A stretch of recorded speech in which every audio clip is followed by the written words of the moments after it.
Hare Krishna. We are continuing with our reading from the Srimad Bhagavatam, first canto, second chapter, text number 16. The translations, the synonyms, and the purports were written by His Divine Grace, A.C. Bhaktivedanta Swami Prabhupada, and it was published by the Bhaktivedanta Book Trust. We will begin by chanting the Sanskrit verse. Shushusho Shradadana Shah Vasudeva Kataruchi Shan Mahat Sevaya Vipra Punya Tirtha Nishevanat. Synonyms. Shushusho, one who is engaged in hearing. Shradadana Shah, with care and attention. Vasudeva, in respect to Vasudeva. Kata, the message. Ruchi, affinity. Shat, is made possible. Mahatsevaya, by service rendered to pure devotees. Vipraha, twice born. Punyatirtha, those who are cleansed of all vice. Nishevanat, by service. Translation. O twice-born sages, by serving those devotees who are completely freed from all vice, great service is done. By such service one gains affinity for hearing the messages of Vasudeva. Purport. The conditioned life of a living being is caused by his revolting against the Lord. There are men called devas, or godly living beings, and there are men called asuras, or demons, who are against the authority of the Supreme Lord.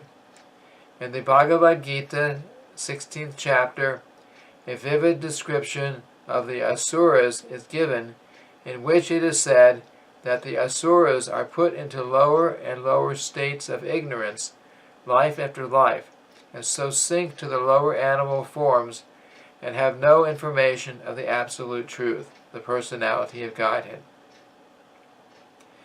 These asuras are gradually rectified to God consciousness by the mercy of the Lord's liberated servitors in different countries according to the supreme will.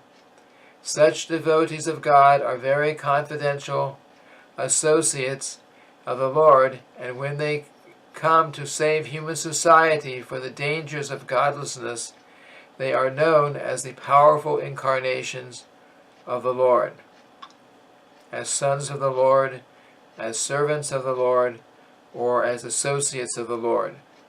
But none of them falsely claim to be God themselves. This is a blasphemy declared by the asuras, and the demoniac followers of such asuras also accept pretenders as God or his incarnation. In the revealed scriptures there is definite information of the incarnation of God. No one should be accepted as God or an incarnation of God unless he is confirmed by the revealed scriptures. The servants of God are to be respected as God by the devotees who actually want to go back to Godhead. Such servants of God are called Mahatmas or Tirthas, and they preach according to particular time and place. The servants of God urge people to become devotees of the Lord. They never tolerate being called God. Sri Chaitanya Mahaprabhu was God himself, according to the indication of the revealed scriptures, but he played the part of a devotee. People who knew him to be God addressed him as God, but he used to block his ears with his hands and chant the name of Lord Vishnu. He strongly protested against being called God, although undoubtedly he was God himself. The Lord behaved so to warn us against unscrupulous men who take pleasure in being addressed as God. The servants of God come to propagate God consciousness, and intelligent people should cooperate with them in every respect. By serving the servants of God, one can please God more than by directly serving the Lord. The Lord is more pleased when he sees that his servants are properly respected, because such servants risk everything for the service of the Lord, and so are very dear to the Lord. The Lord declares in the Bhagavad Gita, chapter 18, verse 69, that no one is dearer to him than one who risks everything to preach his glory.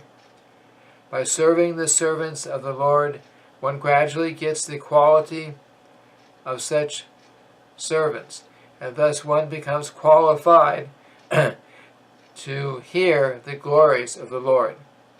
The eagerness to hear about God is the first qualification of a devotee eligible for entering the kingdom of God.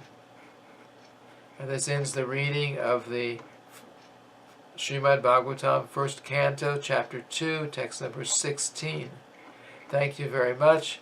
Hare Krishna.